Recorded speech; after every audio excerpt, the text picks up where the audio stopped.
कर रहे हैं कि हमारे अंदर छोटू का आत्मा आ गया है। यह वीडियो लगातार वायरल हो रहा है सोशल मीडिया पे। आरती के पास हम पहुंचेंगे, जरूर पहुंचेंगे। हमको पहुंचना ही पड़ेगा। वो जहाँ भी है। क्या कर रहे हैं बाबा? ये छोटू का संकेत है।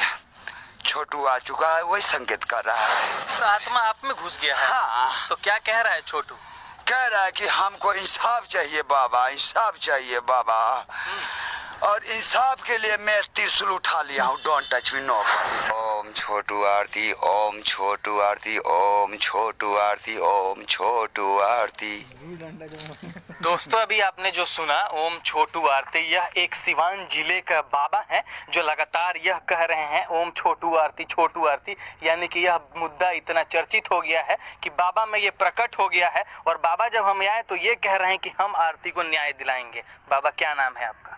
हमारा तपस्वी जोगी धुरेंद्र दास त्यागी बाबा, भभूति वाले तेगालोआ बाबा, त्रिलोकीनाथ का नाम है। तेगालोआ बाबा 3 गो आँख है, हमारा 2 गो आँख है तो 2 गो